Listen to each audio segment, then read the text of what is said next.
Baik, bismillahirrahmanirrahim. Assalamualaikum warahmatullahi wabarakatuh. Selamat siang Ibu dan Bapak. Alhamdulillahirrahmanirrahim. Puji dan syukur kita panjatkan kehadirat Allah Subhanahu wa taala yang mana pada kesempatan ini pada hari ini Kamis tanggal 6 Agustus 2020 kita bertemu kembali dalam mata kuliah keperawatan reproduksi untuk pertemuan ke-10 ya, atau pertemuan yang terakhir Ibu dan Bapak ya. Hari ini saya akan membawakan materi yang luar biasa banyak ya.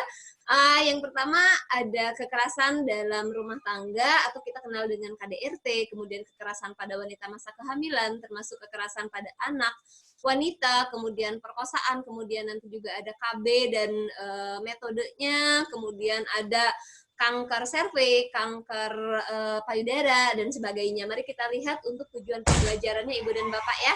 Sebelum kita mulai, semoga Ibu dan Bapak di rumah senantiasa selalu sehat ya, dan selalu berada dalam lindungan Allah Subhanahu wa taala. Baik, tujuan pembelajaran kita pada hari ini setelah mengikuti perkuliahan diharapkan Ibu dan Bapak mampu menjelaskan yang pertama KDRT, yang kedua kekerasan pada wanita masa kehamilan, yang ketiga kekerasan pada anak wanita, perkosaan, kemudian keempat penyakit infeksi, yang termasuk di dalamnya adalah PMS atau infeksi menular seksual ya, HIV/AIDS, kemudian infeksi saluran kemih, kemudian neoplasma, termasuk di dalamnya CA ovarium, CA mamae, CA uterus, CA cervix, tumor uterus, kemudian gangguan menstruasi premenstrual syndrome yang termasuk amenore, dysmenore, perdarahan uterus disfungsional, kemudian bedah reproduksi, histerektomi, dan askap. Untuk askapnya sudah Ibu dan Bapak buat ya. Kemudian disorder pelvic support, urin inkontinensia atau inkontinensia urin, dan prolap uteri. Kemudian kesehatan keluarga, KB dan metodenya, kemudian untuk laboratorium nanti tidak di slide ini ya, nanti ada di Word, nanti akan saya sebar di grup WA Ibu dan Bapak ya. Kemudian untuk labnya di sini ada 3, pemeriksaan payudara sendiri, pemeriksaan vagina sendiri, metode kontrasepsi dan pengkes ya. Nah, mohon maaf tidak disebar di PowerPoint dikarenakan ini materinya sudah luar biasa banyak ya. Kemudian untuk laboratorium ini nanti tersendiri ya, saya share di WAG. Untuk referensinya juga lumayan banyak Ibu dan Bapak ya. Ini ada 3 slide ya. Nah, langsung saja kita masuk yang pertama, bahasan kita mengenai KDRT ya. Menurut WHO et al. 2012, kekerasan oleh pasangan merujuk pada perilaku pasangan atau ex-pasangan atau mantan pasangan yang menyebabkan cedera atau tersakiti baik secara fisik, seksual, ya, atau psikologis. Ya, kemudian 1 dari 3 perempuan di dunia mengalami kekerasan, baik berupa kekerasan fisik maupun kekerasan seksual. Data WHO 2010. Bahkan 1 dari 4 perempuan di negara maju juga mengalami kekerasan hingga mencapai 25%. Di negara-negara Afrika dan Asia, tingkat kekerasan terhadap perempuan paling tinggi, yaitu sekitar 37%. Data Kemen PPPA 2018. Nah, jumlah kasus terhadap perempuan pada tahun 2019 sebesar 431.471 Ibu dan Bapak. Jumlah ini meningkat dibandingkan dengan tahun sebelumnya sebesar 406.178. Ya, peningkatannya luar biasa. Harusnya ini turun ya Ibu dan Bapak, ini sangat menyedihkan, mengkhawatirkan ya. Jenis KTP yang paling menonjol sama seperti tahun sebelumnya itu KDRT atau RP ranah personal yang mencapai angka 75% atau 11.105 kasus. Ya, ranah personal paling banyak dilaporkan diantaranya mengalami kekerasan seksual. Ya. Posisi kedua KTP di ranah komunitas atau publik dengan persentase 24% atau 3.602, dan terakhir adalah KTP di ranah negara dengan persentase 0,1% atau sebanyak 12 kasus. Nah, ini bisa dilihat ya untuk gambaran umum jumlah perempuan korban kekerasan tahun 2019 dalam tahun 2020 ya. Mengkhawatirkan sekali ya kalau kita melihat data dari diagram ini. Dalam kurun waktu 12 tahun kekerasan terhadap perempuan meningkat sebanyak 792% atau hampir 800%. Artinya KTP di Indonesia selama 12 tahun meningkat hampir 8 kali lipat. Diagram di atas masih merupakan fenomena gunung es ya, yang dapat diartikan bahwa dalam situasi yang sebenarnya kondisi perempuan Indonesia jauh mengalami kehidupan yang tidak aman. Ya, namun mungkin banyak yang tidak melapor. Artinya diagram ini, data ini seperti fenomena gunung es, hanya di atasnya saja yang terlihat, hanya melaporkan, di bawahnya masih banyak yang belum melapor. Ya. Nah, data Komnas Perempuan tahun 2020 pada ranah KDRT atau ranah personal, kekerasan yang paling menonjol adalah kekerasan fisik, ya 4.783 kasus atau 43%, menempati peringkat pertama, disusul kekerasan seksual sebanyak 2.807 kasus atau 25%, psikis 19%, ekonomi 13%. Nah, pada ranah publik dan komunitas, kekerasan terhadap perempuan tercatat 3.602 kasus, 58% KTP di ranah publik atau komunitas adalah kekerasan seksual, yaitu pencabulan, 531 kasus, perkosaan, 715 kasus, pelecehan seksual, 520 kasus, persetubuhan, 176 kasus, sisanya adalah percobaan perkosaan dan persetubuhan. Sedangkan pada ranah KDRT atau ranah personal, mohon maaf, ini ada dua ya, sama. Nah, kekerasan di rumah tangga atau relasi personal, kekerasan terhadap istri atau KTI menempati peringkat nomor 1 sebanyak 6.555 kasus atau 59% ibu dan bapak, disusul kekerasan terhadap anak perempuan atau KTAP 2.341 kasus atau 21%. Kekerasan terhadap anak perempuan di tahun 2019 meningkat dibanding tahun 2018, mengalahkan kekerasan dalam pacaran yang hanya 16%. Sisanya adalah kekerasan mantan suami, kekerasan mantan pacar, serta kekerasan terhadap pekerja rumah tangga. Nah, di antara mereka yang mengalami kekerasan seksual, kasus incest ya atau pelaku paling banyak adalah miris sekali ibu dan bapak, ayah kandung. Kemudian ayah tiri atau angkat dan paman. Pada tahun 2019 sebesar 822 kasus, turun 195 kasus dibanding tahun 2018 yang mencapai 1.017 kasus. Pelaku incest terbesar 618 orang, angka marital rape pada tahun 2019, yaitu perkosaan, bukan perkosaan ya, pemaksaan hubungan seksual di dalam rumah tangga, ya, juga turun dibanding tahun 2018. Untuk marital rape ini tahun 2019 100 kasus dibanding data kasus 2018 yang mencapai 192 kasus yang dilaporkan. Nah, ini bisa dilihat ya. Untuk kekerasan pada anak perempuan, fisik, psikis, incest, seksual, ekonomi. Nah, pelaku kekerasan ranah komunitas tahun 2019 paling banyak adalah orang yang tidak dikenal, ya. Kemudian tetangga, hati-hati ibu dan bapak ya. Kemudian teman, kemudian guru, masya Allah. Kemudian atasan ke bawahan, kemudian guru ngaji, ya, kenalan dan sebagainya. Nah, apa yang dimaksud dengan KDRT, ya? Mohon maaf, apa yang dimaksud dengan menurut deklarasi tentang penghapusan kekerasan terhadap perempuan tahun 93 dalam Kemen PPA 2011, kekerasan terhadap perempuan adalah suatu tindakan kekerasan berbasis gender yang mengakibatkan atau bisa mengakibatkan bahaya atau penderitaan fisik, seksual, atau mental perempuan, termasuk ancaman tindakan sejenis, pemaksaan atau perampasan kebebasan ya secara sewenang-wenang, baik terjadi di ranah publik maupun di kehidupan pribadi. Nah, sedangkan pengertian KDRT sendiri menurut Undang-Undang RI nomor 23 tahun 2004 bab 1 ketentuan umum pasal 1 adalah setiap perbuatan terhadap seseorang, terutama perempuan, yang berakibat timbulnya kesengsaraan atau penderitaan baik secara fisik, seksual, psikologis, dan atau penelantaran rumah tangga, termasuk ancaman untuk melakukan perbuatan, pemaksaan, atau perampasan kemerdekaan secara melawan hukum dalam lingkup rumah tangga.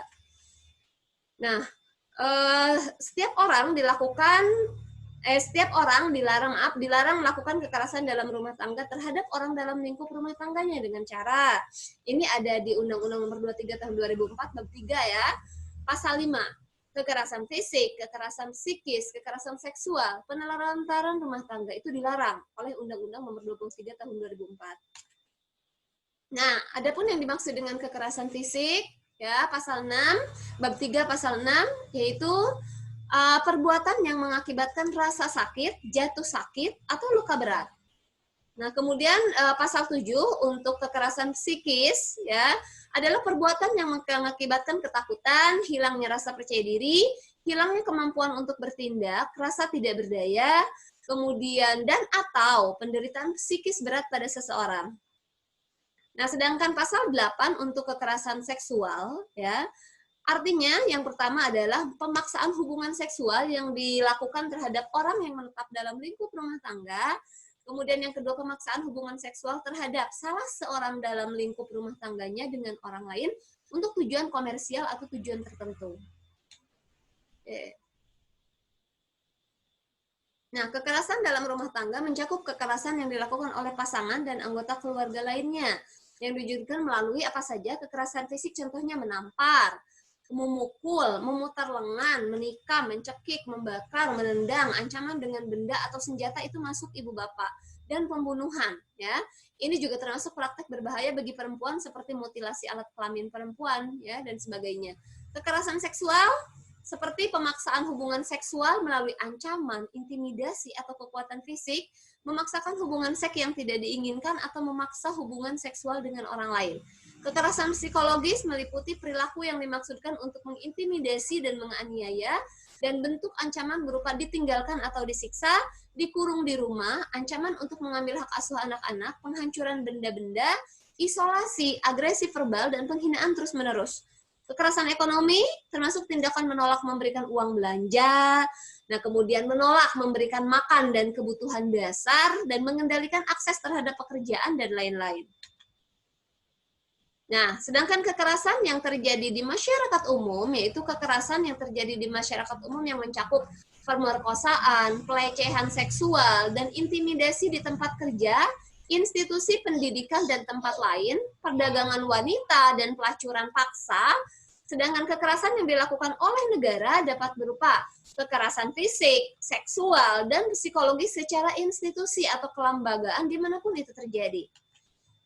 Nah, menurut Undang-Undang RI nomor 23 tahun 2004 bab 3, larangan KDRT pasal 9, tiap orang dilarang menelantarkan orang dalam lingkup rumah tangganya. Padahal menurut hukum yang berlaku baginya atau karena persetujuan atau perjanjian, ia wajib memberikan kehidupan, perawatan atau pemeliharaan kepada orang tersebut. Nah, pasal 2, ayat 2, penelantaran sebagaimana dimaksud pada ayat 1 juga berlaku bagi setiap orang yang mengakibatkan ketergantungan ekonomi dengan cara membatasi dan atau melarang untuk bekerja yang layak di dalam atau di luar rumah sehingga korban berada di bawah kendali orang tersebut. Nah, selanjutnya adalah kekerasan pada wanita masa kehamilan. Di Amerika Serikat, diperkirakan 1 dari 4 perempuan hamil mengalami kekerasan fisik dan seksual oleh pasangannya dan berkisar antara 3-11%. Nah, studi dampak kekerasan pada ibu hamil yang dilakukan oleh London School of Hygiene and Tropical Medicine atau PAP 2015 dalam Octavia 2008, Lembaga Penelitian Nasional dan Organisasi Kewanitaan di beberapa negara menemukan bahwa tindak kekerasan terhadap seorang wanita yang dilakukan oleh pasangannya dapat berakibat bagi kesehatan. Wanita yang menjadi korban kekerasan memiliki masalah kesehatan fisik dan mental 2 kali lebih besar dibandingkan dengan wanita yang tidak menjadi korban kekerasan. Hal ini termasuk keinginan, perilaku bunuh diri dari korban, tekanan mental dan gangguan fisik seperti pusing, nyeri, lemas, dan gangguan fungsi vagina, meningkatnya risiko tertular infeksi seksual dan HIV berkaitan dengan perilaku pasangan yang memiliki mitra seksual yang lebih dari 1. Fakta yang lebih mencengangkan adalah para korban tindak kekerasan tersebut banyak yang menyatakan telah melakukan aborsi disengaja, bahkan banyak di antara mereka yang telah mengalami keguguran.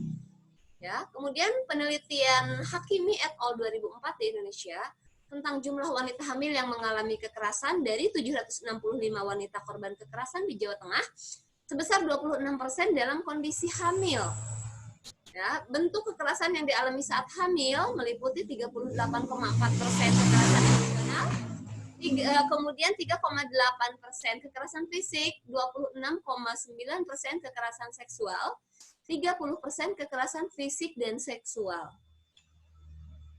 Nah, apa peran perawat maternitas terhadap perempuan hamil yang mengalami KDRT menurut Octavia 2008? Ya, yang pertama adalah kemampuan dalam melakukan pengkajian dan pendekatan kepada ibu, sehingga ibu mau bercerita dan mengungkapkan pengalaman kekerasan yang dialaminya. Karena tidak semua orang bisa terbuka, ibu dan bapak. Ya, namun apabila seorang pasien klien tersebut percaya dengan ibu, saya yakin ya bisa curhat ya atau bercerita. Kemudian yang kedua, menjamin rasa nyaman dan membina hubungan saling percaya yang diperlukan dalam hal ini. Yang ketiga, perlu juga dilakukan promosi bahwa dengan berdiam diri tidak akan menyelesaikan permasalahan. Kebanyakan wanita takut untuk mengadu. Ya, kemudian poster-poster yang memberikan dorongan agar ibu mau terbuka kepada perawat juga perlu ditempelkan di ruang perawatan. Nah, peran perawat maternitas menurut Taylor 97 dalam Octavia 2008 ada 5. Yang pertama adalah pendidik atau edukator, konselor, kemudian caregiver atau provider, kemudian peneliti atau researcher, kemudian pembela atau advokat. Nah, kita jelaskan satu persatu. Peran sebagai pendidik atau edukator, ya, perawat maternitas ini dapat meningkatkan pengetahuan ibu, ya, dan meningkatkan kemampuan serta kepercayaan diri ibu bahwa ia layak dihargai dan perlu meminta pertolongan untuk keluar dari permasalahan. Yang kedua, peran sebagai konselor, perawat perlu mengidentifikasi KDRT serta mencari alternatif penyelesaian masalah yang dapat ditempuh serta tempat-tempat yang memberikan perlindungan atau shelter yang dapat dimanfaatkan sebagai rumah sementara.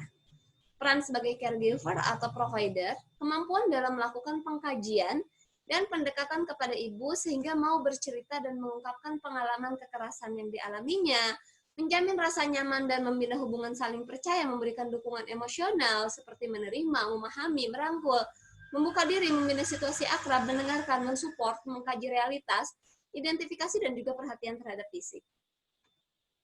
Peran sebagai peneliti, penelitian yang dilakukan oleh perawat dilakukan untuk melihat keefektifan intervensi keperawatan perawat juga mengevaluasi penelitian terbaru yang ditemukan untuk diaplikasikan dalam lahan praktek. Sedangkan peran sebagai pembela atau advokat, ya, yaitu peran perawat sebagai penghubung antara perempuan hamil yang mengalami KDRT dengan pihak-pihak terkait dalam penata laksanaan KDRT. Ya, contohnya misalkan yang pertama memfasilitasi perempuan hamil yang mengalami KDRT berkomunikasi dengan pemerintah atau lembaga swadaya masyarakat atau LSM yang peduli terhadap KDRT. Ya, kemudian perawat juga mempunyai tugas untuk melindungi ibu dan janin terhadap kekerasan dan melakukan perawatan terhadap kekerasan fisik. Nah, selanjutnya adalah kekerasan terhadap anak. Menurut WHO, mencakup semua bentuk perlakuan yang salah, baik secara fisik dan atau emosional, seksual, penelantaran, dan eksploitasi yang berdampak atau berpotensi membahayakan kesehatan anak, kemudian perkembangan anak, atau harga diri anak dalam konteks hubungan tanggung jawab. Kekerasan anak, ya hampir sama ya, fisik, seksual, emosional, ya atau psikis. Kekerasan fisik, kekerasan yang kemungkinan besar terjadi ya. Termasuk dalam kekerasan fisik adalah ketika seseorang menggunakan anggota tubuhnya atau objek yang bisa membahayakan seorang anak atau mengontrol kegiatan atau tindakan anak. Kekerasan fisik dapat berupa mendorong, menarik rambut, menendang, menggigit, menonjok, membakar, melukai dengan benda, dan jenis kekerasan fisik lain termasuk membunuh. Nah, jenis kekerasan lain terhadap anak menurut KPPPA 2017, yang pertama adalah kekerasan verbal, ya, kekerasan yang bersifat budaya, ekonomi, dan penelantaran, verbal melalui perkataan atau tulisan yang membuat anak tersakiti. Hati-hati ibu dan bapak ya. Kemudian kekerasan yang bersifat budaya. Nah, ini yang masih banyak terjadi di kita ya, pernikahan anak. Masih ada, mungkin kalau di kota sudah jarang ya, namun di daerah-daerah tertentu masih ada ya, pernikahan anak. Kekerasan secara finansial, tidak memberikan akses terhadap kebutuhan dasar seperti makan dan kesehatan. Penelantaran anak, melepaskan tanggung jawab dan klaim atas keturunan dengan cara ilegal. Kemudian jenis kekerasan seksual terhadap anak apa saja? Menyentuh anak yang bermodus seksual, memaksa hubungan seksual, memaksa anak melakukan tindakan secara seksual, memperlihatkan bagian tubuh untuk dipertontonkan, ya, kemudian prostitusi dan eksploitasi seksual dan lain-lain. Nah, kemudian kekerasan psikis terjadi ketika seseorang menggunakan ancaman dan menakut-nakuti seorang anak termasuk mengisolasi dari keluarga dan teman. Kekerasan yang juga sangat dekat dengan kekerasan psikis adalah kekerasan emosional melalui perkataan atau perbuatan yang membuat anak merasa bodoh atau tak berharga. Nah, kekerasan emosional mencakup mengkritik terus-menerus, menyalahkan semua masalah keluarga kepada anak, misalkan gara-gara kamu, ya, masalah ini terjadi sejak ada kamu, ya, banyak masalah ibu dan bapak dan sebagainya. Memalukan anak di depan orang lain, kemudian intimidasi dan lain-lain. Nah, selanjutnya adalah penyakit infeksi, yaitu penyakit menular seksual, HIV/AIDS, dan infeksi saluran kemih. Oke, Untuk VD atau venereal disease berasal dari kata Venus atau Dewi Cinta. VD yaitu sipilis, GO, ulcus mole, lymphogranuloma venerum, dan granuloma inguinal. Ya, kemudian STD atau sexually transmitted disease yaitu penyakit menular seksual. STD sama dengan PMS ya. PMS sama dengan penyakit yang dapat ditularkan melalui hubungan kelamin. STD yaitu kelima penyakit VD di atas, ditambah berbagai penyakit lain yang tidak termasuk VD. Kemudian PMS sebagian besar disebabkan oleh infeksi. Nah, istilah PMS diganti menjadi Sexually Transmitted Infection atau STI, atau yang saat ini kita kenal dengan IMS atau infeksi menular seksual. Nah, jadi sudah jelas ya Ibu dan Bapak perbedaan antara PMS dengan IMS ya. Kalau PMS penyakit menular yang penularannya terutama melalui hubungan seksual, sedangkan IMS adalah infeksi yang sebagian besar menular lewat hubungan seksual dengan pasangan yang sudah tertular. Sedangkan menurut Abrori dan Kurbaniah 2017, IMS adalah penyakit yang timbul, kemudian penyakit-penyakit yang timbul, kemudian ditularkan melalui hubungan seksual, dengan manifestasi klinis berupa timbulnya kelainan-kelainan terutama pada alat kelamin. Nah, penyebab infeksi menular seksual ada 5, ada virus, ada bakteri, ada parasit, ada jamur, ada protozoa. Nah, kemudian mengapa sih perempuan lebih rentan untuk mengalami IMS dibandingkan dengan laki-laki? Menurut Ditjen BPM dan PLP 97, penyebab perempuan lebih rentan terkena IMS yaitu saat berhubungan seks, dinding vagina dan leher rahim langsung terpapar oleh cairan sperma. Jika sperma terinfeksi oleh IMS, maka perempuan tersebut bisa terinfeksi. Jika perempuan terinfeksi IMS, dia tidak selalu menunjukkan gejala. Tidak munculnya gejala dapat menyebabkan infeksi meluas dan menimbulkan komplikasi. Banyak orang, khususnya perempuan dan remaja, enggan untuk mencari pengobatan karena mereka tidak ingin keluarga atau masyarakat tahu mereka menderita IMS. Nah, jenis IMS di sini ada GO, gonore, GO atau kencing nanah, ada sifilis atau raja singa, ada ulcus mole, kemudian ada kondiloma acuminata atau jengger ayam ya, kemudian ada HIV AIDS, kemudian ada candidiasis vagina, ada trichomoniasis vaginalis, ada herpes genital. Nah, untuk GO atau kencing nanah penyebabnya adalah Neisseria gonorrhoeae, ibu dan bapak ya. Masa inkubasinya 2-10 hari setelah kuman masuk ke dalam tubuh melalui hubungan seks. Gejala pada perempuan 60% kasus tidak menunjukkan gejala. Ya. Rasa sakit pada saat kencing, kemudian terdapat keputihan kental berwarna kekuningan. Akibat GO pada perempuan PID atau radang panggul ya, PID atau radang panggul dapat diturunkan kepada bayi baru lahir berupa infeksi pada mata yang dapat menyebabkan kebutaan. Mengajar dulu. Kemudian sifilis atau raja singa disebabkan oleh kuman yang bernama Treponema pallidum. Ya, kuman ini menyerang organ penting tubuh lainnya seperti selaput lendir, anus, bibir, lidah dan mulut. Masa tanpa gejalanya 2-6 minggu bahkan sampai 3 bulan sesudah kuman masuk ke dalam tubuh melalui hubungan seksual. Wanita hamil yang menderita sifilis dapat menularkan penyakitnya ke janin sehingga menyebabkan sifilis kongenital. Komplikasi selama kehamilan dapat ditularkan pada bayi dalam kandungan dan dapat menyebabkan keguguran atau lahir cacat. Kemudian ulcus mole atau chancroid, penyebab infeksi bakteri Haemophilus ducreyi. Kemudian gejala luka-luka dan nyeri tanpa radang jelas ya. Benjolan mudah pecah di lipatan paha disertai sakit. Komplikasinya luka dan infeksi hingga mematikan jaringan di sekitarnya, kemudian tertular HIV. Kondiloma acuminata penyebabnya virus papiloma tipe 6 dan 11, masa inkubasinya 2-3 bulan ya setelah kuman masuk ke dalam tubuh. Gejala adanya 1 atau beberapa kutil atau lesi di daerah kemaluan dan lesi ini dapat membesar. Nah, kemudian untuk herpes genital tipe 1 dan 2, masa inkubasinya 4-7 hari, gejala awal rasa terbakar atau kesemutan pada tempat masuknya virus. Kemudian bagian tubuh yang paling banyak terinfeksi adalah kepala penis dan preputium, bagian luar alat kelamin, vagina, serviks. Komplikasi rasa nyeri berasal dari syaraf, tertular pada bayi ya, dan menyebabkan lahir prematur, cacat bayi dan lahir mati. Kemudian radang tenggorokan atau faringitis, infeksi selaput otak atau meningitis, kemudian tertular HIV dan kanker leher rahim. Nah, gejala untuk herpes genital terjadi bintil-bintil berkelompok seperti anggur berair dan nyeri pada kemaluan, kemudian pecah meninggalkan luka yang kering, berkerak, kemudian hilang dengan sendirinya. Dapat muncul lagi seperti gejala awal, biasanya hilang dan timbul ya. Kambuh apabila ada faktor pencetus, contohnya stres, menstruasi, makan atau minum beralkohol, hubungan seks berlebihan, dan bisa menetap seumur hidup.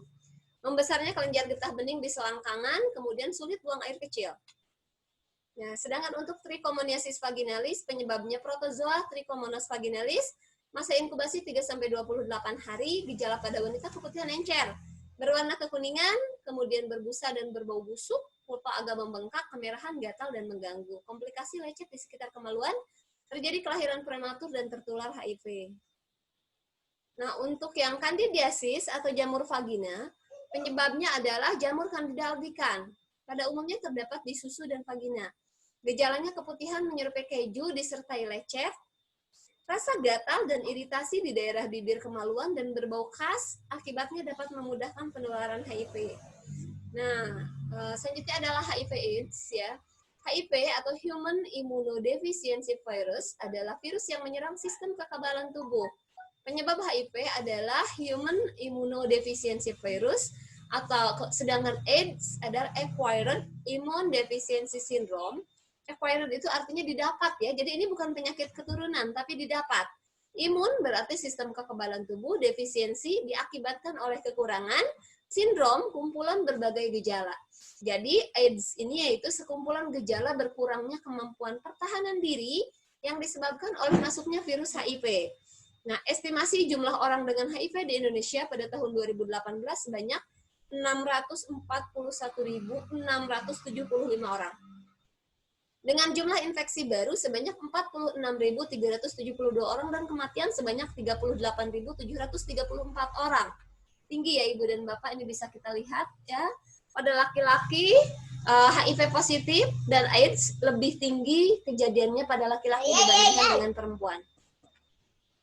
Cara pencegahan IMS meningkatkan ketahanan keluarga merupakan pesan kunci A, B, C, D, E. Mungkin Ibu dan Bapak pernah mendengar ya. Kemudian pencegahan penularan melalui darah, itu screening donor darah dan produk darah, menggunakan alat suntik dan alat lain yang steril. Penerapan kewaspadaan universal atau UP, berhati-hati pada saat menangani segala hal yang tercemar oleh darah segar. Kemudian yang ketiga, pencegahan penularan dari ibu ke anak atau PMTCT, ya, pemeriksaan dan konseling ibu hamil, pemberian obat antiretroviral bagi ibu hamil yang mengidap infeksi HIV, menjaga kebersihan alat reproduksi, keputihan yang diakibatkan oleh jamur, memeriksakan diri bila ada gejala-gejala IMS, menghindari hubungan seksual bila ada gejala PMS. Nah, ABCD yang dimaksud di sini adalah A, abstinensia, yaitu tidak berhubungan seks di luar nikah. B, faithful, yaitu saling setia pada pasangan.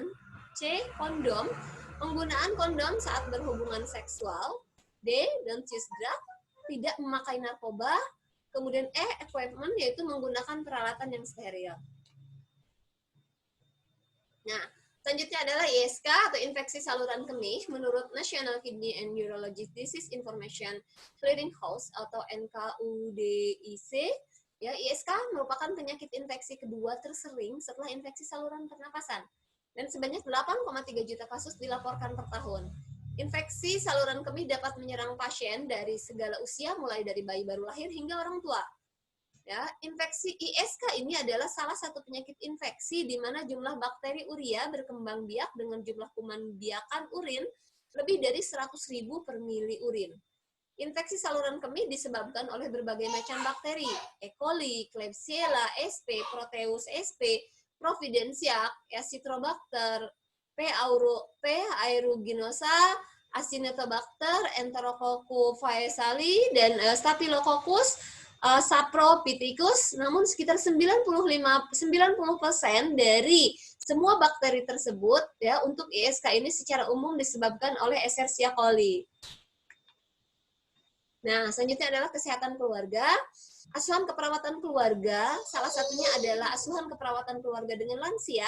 Itu suatu bentuk pelayanan keperawatan yang komprehensif atau berkesinambungan yang diberikan kepada lansia dan keluarga dengan tujuan meningkatkan kesehatan, rehabilitasi kesehatan, memaksimalkan kemampuan lansia dan keluarga dalam meningkatkan status kesehatan, serta meminimalkan dampak proses penuaan atau gangguan kesehatan yang terjadi pada lansia dengan mendekatkan proses keperawatan, menurut Mubarak 2006. Hasil penelitian Yulianti 2016 menunjukkan tugas kesehatan keluarga melalui asuhan keperawatan keluarga berpengaruh terhadap status kesehatan lanjut usia. Nah, sedangkan tugas keluarga dalam bidang kesehatan menurut Friedman dalam Andarmoyo 2012 yang pertama adalah mengenal gangguan masalah perkembangan kesehatan setiap anggota keluarganya. Ya, sekecil apapun permasalahan kesehatan di dalam keluarga itu merupakan tanggung jawab keluarga. Siapa penanggung jawab utama di dalam keluarga? Biasanya adalah kepala keluarga, ya. Kemudian yang kedua, mengambil keputusan untuk melakukan tindakan yang tepat, ya. Nah, tugas di sini juga kepala keluarga, ya. Biasanya pengambil keputusan dalam keluarga adalah kepala keluarga. Kemudian yang ketiga, memberikan perawatan kepada anggota keluarga yang sakit dan yang tidak dapat membantu dirinya sendiri karena cacat atau usianya terlalu muda, seperti bayi, balita, ya, anak. Kemudian mempertahankan suasana di rumah yang menguntungkan kesehatan dan perkembangan kepribadian anggota keluarga, mempertahankan hubungan timbal balik antara keluarga dan lembaga kesehatan yang menunjukkan pemanfaatan dengan baik fasilitas kesehatan yang ada. Nah, selanjutnya kita akan masuk ke KB, ya, dan metodenya. Nah, kita lihat sepintas data, ya, dari Profil Kesehatan Indonesia tahun 2018 dari Kemenkes RI 2019. Di sini ada cakupan peserta KB aktif di Indonesia tahun 2018 di Indonesia sebesar 63,27%, sedangkan Banten adalah beda sedikit, ya, 65,63%. Memang masih lebih tinggi dari cakupan nasional, namun tidak berbeda secara signifikan, ya. Kemudian cakupan PUS, pasangan usia subur berdasarkan kepesertaan ber-KB tahun 2018, ya, tidak pernah di sini yang sedang ber-KB atau KB aktif 63,27 Ibu dan Bapak, ya, pernah ber-KB 17,91% dan tidak pernah ber-KB ternyata masih ada, ya, masih banyak 18,82%. Nah, KB menurut SDKI 2017 dan Kemenkes RI 2019, pemakaian alat atau cara KB 64% wanita kawin umur 15 sampai 49 tahun atau WUS, ya, menggunakan suatu alat atau cara KB. 57% memakai alat atau cara KB modern, 6% memakai alat atau cara KB tradisional. Ya, kemudian pemakaian metode jangka panjang di antara wanita kawin yang menggunakan alat atau cara KB lebih kecil, ya, hanya 13% yang menggunakan MKJP, termasuk IUD, implan, dan MOW. Nah, ini bisa kita lihat untuk cakupan peserta KB aktif menurut metode kontrasepsi modern tahun 2018, ya, dari Kemenkes RI 2019, itu Profil Kesehatan Indonesia tahun 2018. Dari kesemuanya ini, dari berapa ini? 4, 5, 6, 7. Dari 7 metode kontrasepsi ini, yang paling tinggi adalah masih diraih oleh suntik, ya, sebesar 63,71%. Dan paling rendah adalah MOV, metode operasi pria atau kita kenal dengan vasektomi, hanya 0,5%. IUD hanya 7,35%. MOW dan MOP ini atau sterilisasi memang rendah, ya. MOW tapi lebih tinggi daripada MOP, 2,76%. Implan masih lebih rendah daripada IUD, 7,2%. IUD masih lebih tinggi sedikit dari implan, ya. Kemudian kondom juga sedikit, ya, 1,24%, dan pil 17,24%. Nah, apa yang dimaksud dengan KB menurut Undang-Undang RI nomor 52 tahun 2009? KB adalah upaya mengatur kelahiran anak. Jadi dengan menggunakan KB kita bisa mengatur kelahiran anak, jarak dan usia ideal melahirkan, mengatur kehamilan melalui promosi, perlindungan dan bantuan sesuai dengan hak reproduksi untuk mewujudkan keluarga yang berkualitas. Nah, tujuan program KB menurut Undang-Undang RI nomor 52 tahun 2009 yang pertama mengatur kelahiran yang diinginkan. Tentu, ya, dengan menggunakan KB kita bisa mengatur kelahiran yang diinginkan. Misalkan saya ingin punya anak, saya ingin punya anak itu setelah menikah, saya tidak mau langsung punya anak, saya mau nunda dulu misalkan 1 tahun. Ya, kalau saya misalkan sudah punya rumah baru mau punya anak, ya, rencana punya rumah targetnya 1 tahun, misal, ya, Ibu dan Bapak, ya, 1 tahun misalkan, ya. Kemudian setelah punya anak saya ingin mengatur jarak, yang kedua adalah mengatur misalkan jarak kelahiran anak ya selama 5 tahun. Nah, berarti selama 5 tahun itu kita bisa menggunakan metode kontrasepsi yang cocok atau yang tepat ya. Kemudian yang kedua, menjaga kesehatan dan menurunkan angka kematian ibu, bayi dan anak yang disebabkan oleh 4T. Ya, yaitu terlalu tua, terlalu muda, ibu dan bapak, kemudian terlalu banyak ya, sama terlalu sering ya. Kemudian meningkatkan akses dan kualitas informasi, pendidikan serta konseling KB dan meningkatkan kesehatan reproduksi.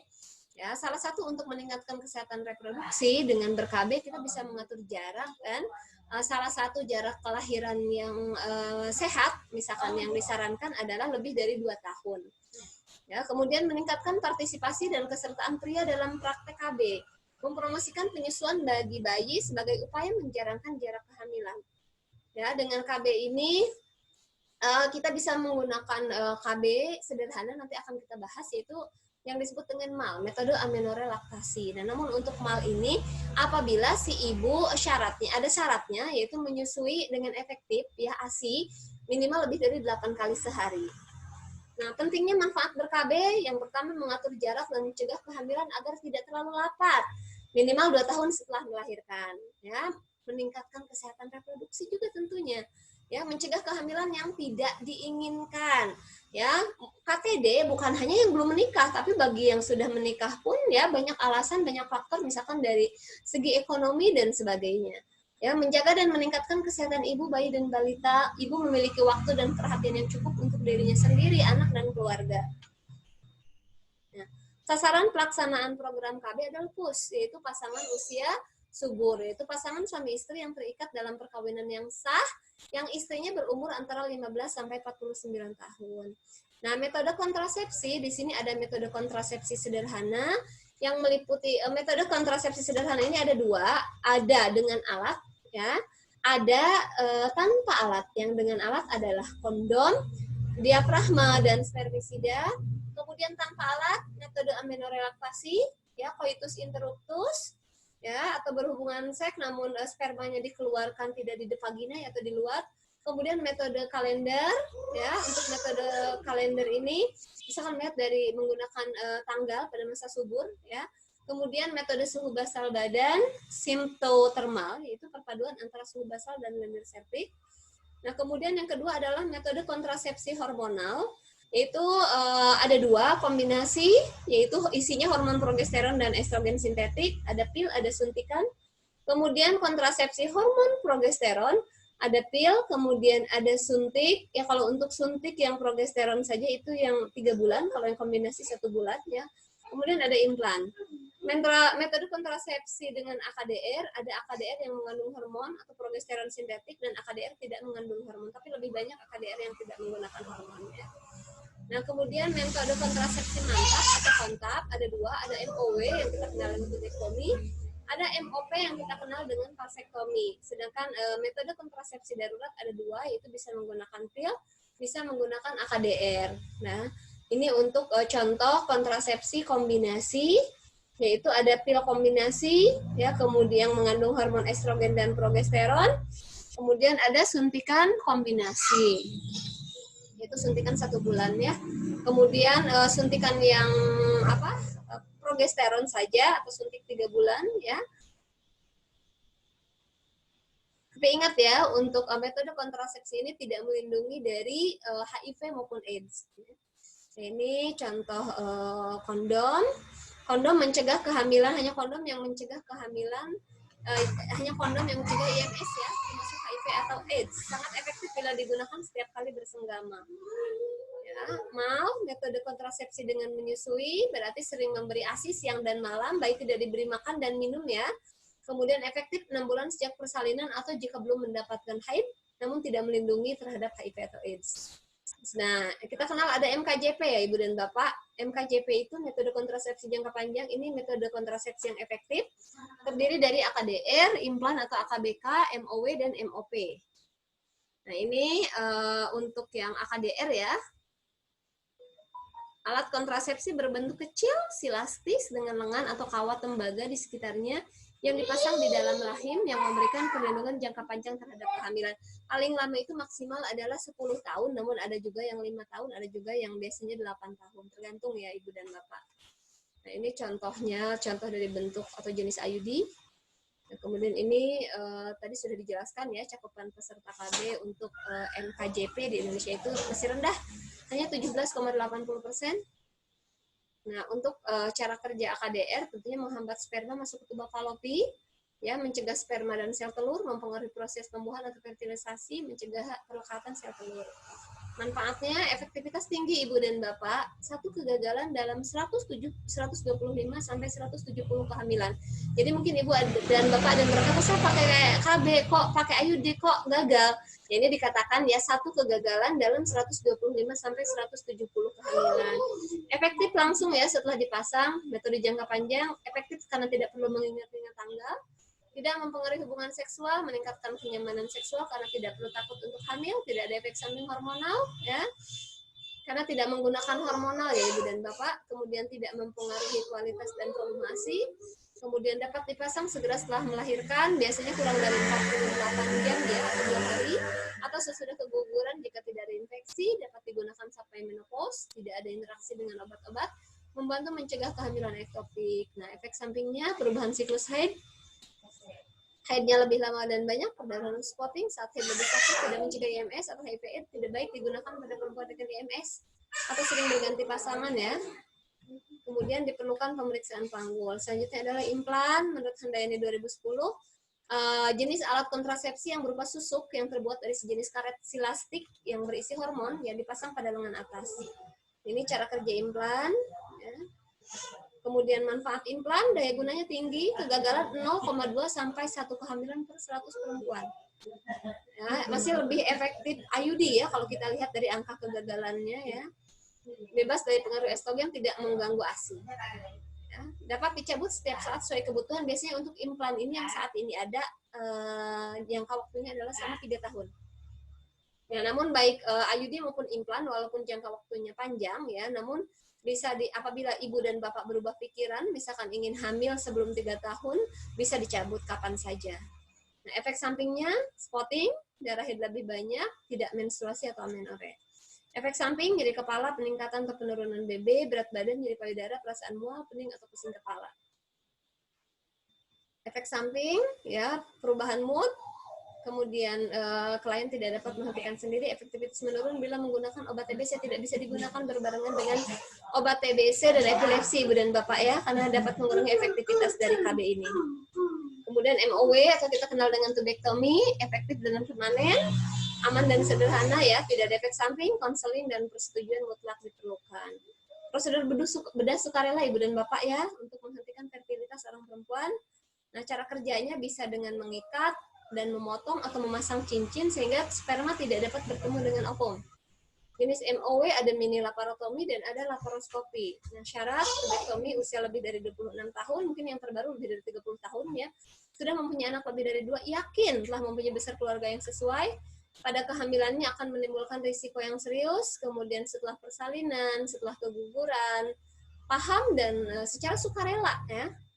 Nah, kemudian manfaat tubektomi sangat efektif, 0,5 kehamilan per 100 perempuan. Ya, jadi tidak ada sebetulnya yang 100% ya. Tidak mempengaruhi proses menyusui, tidak ada efek samping jangka panjang, tidak ada perubahan dalam fungsi seksual. Nah, keterbatasannya harus dipertimbangkan sifat permanen dan dilakukan oleh dokter yang terlatih, tidak melindungi dari IMS. Ya. Vasektomi, prosedur klinik menghentikan kapasitas reproduksi pria dengan jalan melakukan oklusi fasa deferensia sehingga alur transportasi sperma terhambat dan proses fertilitas tidak terjadi. Sangat efektif, ya, tidak ada efek samping jangka panjang, tindak bedah yang aman dan sederhana, efektif setelah ejakulasi 20 kali atau 3 bulan. Jadi tidak bisa langsung ya. Konseling dan pernyataan persetujuan mutlak diperlukan. Nah, selanjutnya adalah kanker payudara. Kanker keganasan yang berasal dari kelenjar, saluran kelenjar, dan jaringan penunjang payudara, tidak termasuk di payudara. Kanker payudara menempati urutan pertama. Kalau dulu nomor 1 adalah kanker serviks, saat ini adalah kanker payudara. Ya, kasus baru 30,5% dengan jumlah kematian 21,5% per tahun. Faktor risiko utama adalah faktor risiko utama yang berhubungan dengan keadaan hormonal ya atau estrogen dominan dan genetik, faktor risiko yang berhubungan dengan diet, hormon dan faktor reproduksi, riwayat radiasi pada daerah payudara atau dada, riwayat keluarga, riwayat adanya penyakit tumor jinak. Ya, kemudian untuk faktor hormon dan reproduksi, menarche atau menstruasi pertama pada usia kurang dari 12 tahun, menopause ya pada usia relatif tua lebih dari 50 tahun, belum pernah melahirkan, infertilitas, kemudian melahirkan anak pertama pada usia relatif lebih tua, lebih dari 35 tahun, pemakaian kontrasepsi oral dalam waktu yang lama dan tidak menyusui. Nah, untuk data Peraboy ya pada tahun 2003 data prognosis daya tahan hidup kalau dideteksi stadium 0 ya, maka untuk yang daya tahan hidupnya itu ada bukan daya tahan hidup, lama hidupnya kurang lebih ya adalah 98%, stadium 1 sebanyak berapa? 5 tahun ya. Untuk stadium 1 bertahan 5 tahun atau 85% ya. Kemudian stadium 2 60-70%, stadium 3 30-50%, stadium 4 15%. Namun tetap kita tidak melupakan ya, tetap semuanya dikembalikan kepada Allah, ini secara teori. Screening kanker payudara bisa menggunakan sadanis, pemeriksaan payudara klinis oleh tenaga medis terlatih, pemeriksaan USG dan pemeriksaan screening dengan mamografi. Yang selanjutnya adalah CA serviks, keganasan yang terjadi pada leher rahim. Ya, Ibu dan Bapak. Kemudian kanker serviks atau kanker leher rahim adalah tumor ganas primer yang berasal dari metaplasia epitel di daerah squamocolumnar junction, yaitu daerah peralihan mukosa vagina dan mukosa kanalis cervicalis. Ini bisa dilihat, ini untuk organ reproduksi yang normal, ini yang kanker serviks. Nah, penyebab utamanya adalah HPV atau human papillomavirus resiko tinggi atau HPV onkogenik ya. Kemudian hampir seluruh kanker leher rahim disebabkan oleh infeksi HPV atau virus papiloma pada manusia. Ya, setelah diidentifikasi 20 tipe yang menjadi penyebab kanker serviks, tapi paling banyak yaitu 70% adalah tipe 16 dan 18. Infeksi HPV terdeteksi pada 99,7% kanker serviks. Nah, ini faktor risiko kanker serviks Ibu dan Bapak ya, hubungan seksual terlalu dini, kurang dari 18 tahun atau ada referensi yang mengatakan kurang dari 20 tahun ya. Kemudian ganti pasangan, riwayat penyakit menular seksual, sosioekonomi rendah, wanita dengan 2 partner seksual ya akan memiliki risiko 2 kali lipat. Sedangkan wanita dengan 6 atau 7 atau lebih partner seksual 3 kali lipat. Kondisi imunosupresi, kemudian merokok. Ini contohnya perjalanan penyakit HIV, penyakit kanker serviks ya.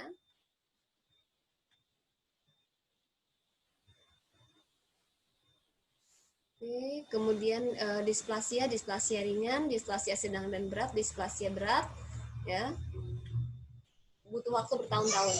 Gejalanya biasanya perdarahan vagina bersifat abnormal, perdarahan setelah bersenggama, perdarahan setelah menopause, perdarahan dan bercak darah antara periode menstruasi. Periode menstruasinya bisa lebih lama, kemudian keputihan tidak normal, ada lendir kental berwarna kuning atau kecoklatan, berbau busuk dan gatal, rasa sakit saat bersenggama. Nah, kondisi prekanker diklasifikasikan 3 cara, yaitu chin, cervical intraepithelial neoplasia, yang kemudian chin 1, chin 2, dan chin 3. Chin 3 yang paling parah ya. Ini bisa dilihat ya. Nah, tahap 1 untuk kanker terbatas pada serviks dibedakan menjadi 1A, 1A1, 1A2, 1B, 1B1, 1B2. Tahap 2 penyebaran ke struktur yang berdekatan 2A dan 2B. Tahap 3 berkembang lebih luas tetapi masih dalam area panggul. 3A, 3B, tahap 4 ya, meliputi bagian dalam kandung kemih atau rektum, itu untuk 4A, 4B sudah metastasis, jauh hingga ke paru-paru, hati, dan tulang. Ini contohnya ya. Ya, tahapan klinis secara statistik, makin tinggi stadium memberikan pengobatan yang semakin kecil. Semakin kecil stadium, semakin memberi hasil terapi yang baik, sehingga tenaga kesehatan berusaha menemukan kanker pada stadium kecil atau dini. Data Rumah Sakit Indonesia, 70% penderita kanker serviks datang berobat pada stadium tinggi atau lanjut, sehingga angka kematian tinggi. Nah, masuk ke CA uterus, keadaan ketika terjadi pertumbuhan sel abnormal pada endometrium atau lapisan rahim. Penyebab pasti tidak diketahui, tetapi penyakit ini melibatkan peningkatan kadar estrogen. Jenis kanker rahim ini ada 2, kanker selaput lendir atau endometrial cancer, kanker dari jaringan ikat rahim atau sarkoma uteri. Di sini untuk tingkat derajat kanker rahim ada 4 ya, derajat 1, derajat 2, derajat 3, dan derajat 4. Keluhan dan gejala CA uterus, perdarahan rahim yang abnormal, siklus menstruasi abnormal, perdarahan di antara dua siklus menstruasi, perdarahan vagina atau spotting pada wanita pasca menopause, perdarahan yang sangat lama, berat dan sering pada wanita yang berusia di atas 40 tahun, nyeri perut bagian bawah atau kram panggul, keluar cairan putih yang encer atau jernih pada wanita pasca menopause, nyeri atau kesulitan dalam berkemih, nyeri ketika melakukan hubungan seksual. Nah, selanjutnya adalah CA ovarium adalah kanker primer yang berasal dari ovarium, ya. Kanker ovarium penyebab kematian tertinggi pada kanker alat genital perempuan, ya. Merupakan keganasan ovarium yang paling banyak ditemukan dan biasanya asimptomatis atau tanpa gejala, ya. Sampai terjadi metastase sehingga kebanyakan pasien yang datang sudah memasuki stadium lanjut. Nah, kanker ovarium menurut Riken Geosastro 1999 disebut sebagai silent killer karena membunuh tanpa disadari. Ya. Nah, kenapa disebut silent killer? Karena ovarium itu terletak di bagian dalam sehingga tidak mudah terdeteksi. Sekitar 70-80% kanker ovarium baru ditemukan pada stadium lanjut dan telah menyebar atau metastasis kemana-mana. Ya. Sebagian besar untuk CA ovarium adalah kanker ovarium berbentuk kista berisi cairan maupun padat. Ya. Terdapat pada usia perimenopause, kira-kira 60%, masa reproduksi 30%, 10% terpadat pada usia yang jauh lebih muda. Tumor ini dapat jinak dan juga dapat ganas, ya. Nah, tumor uterus atau miom uteri merupakan tumor jinak otot rahim, ya, dengan berbagai komposisi jaringan ikat, penyebab belum jelas namun kaitannya dengan hormon estrogen. Bisa tumbuh di bagian dinding luar pada otot rahim atau bisa juga pada bagian dalam dinding dalam rahim, ya. Biasanya salah satu cirinya adalah memunculkan perdarahan. Selain perdarahan abnormal, mungkin muncul keluhan nyeri apabila sudah ke organ lain, ya, sudah menyebar ke organ lain. Nah, tumor uterus atau tumor indung telur ada yang jinak, ada yang ganas, ya. Tumor jinak berupa kista, sering tanpa keluhan maupun gejala. Biasanya keluhan dan gejala baru muncul jika sudah mengganggu organ di sekitarnya. Kista indung telur ini biasanya menyerupai kehamilan, kalau bukan menimbulkan pelengatan dengan usus, rahim, dan organ di sekitarnya. Benjolan tumor indung telur muncul di perut bagian bawah. Nah, selanjutnya adalah premenstrual syndrome, kelompok gejala yang terjadi menjelang periode menstruasi. Gejala umumnya emosi, sedih, cemas, marah, kesal, suasana hati tidak menentu, intelektual, konsentrasi turun, sulit mengambil keputusan, dan paranoid. Nyeri, sakit kepala, payudara lunak, nyeri sendi dan otot. Penyebab pasti tidak jelas, rendahnya progesteron, tertahannya cairan, kekurangan vitamin B6, tingkat glukosa rendah, alergi hormon, tingkat prolaktin lebih tinggi. Nah, gangguan menstruasi yang disebut dengan amenore, keadaan tidak datang menstruasi selama 3 bulan berturut-turut, ya. Klasifikasi amenore ini terdiri dari fisiologis dan patologis. Fisiologis artinya terjadi sebelum menarche dan pada saat kehamilan dan menyusui serta menopause. Amenore patologis adalah amenore primer dan sekunder. Ya, untuk yang primer, menstruasi tidak terjadi pada seorang wanita sudah berusia 16 tahun. Penyebab bisa karena pubertas terlambat, kegagalan fungsi indung telur, agenesis urogenital, ya, gangguan pada susunan syaraf pusat, dan himen invertebrata. Amenore sekunder ketika seorang wanita yang mengalami siklus menstruasi biasa tidak mengalaminya selama 3 bulan atau lebih. Kemudian penyebabnya bisa karena obat-obatan, stres, depresi, nutrisi yang kurang, penurunan BB berlebihan, dan sebagainya. Kemudian dismenor, nyeri atau kram amat sangat pada abdomen sebelum atau selama menstruasi. Ada dismenor primer bila tidak terjadi abnormalitas pada organ reproduksi, sedangkan dismenor sekunder bila dismenor merupakan konsekuensi dari beberapa penyakit organ reproduksi. Penyebab pasti tidak diketahui, bisa juga karena estrogen, kemudian tingginya pelepasan prostaglandin menyebabkan tingginya kontraksi uterus sehingga menyebabkan dismenor. Oke, kemudian histerektomi, ada 2, histerektomi sederhana dan histerektomi radikal dan diseksi kelenjar getah bening panggul. Untuk yang sederhana ini mengangkat rahim, ya, tetapi tidak mencakup jaringan yang berada di dekatnya. Vagina maupun kelenjar getah bening panggul tidak diangkat, rahim dapat diangkat dengan cara operasi di bagian depan perut atau melalui vagina.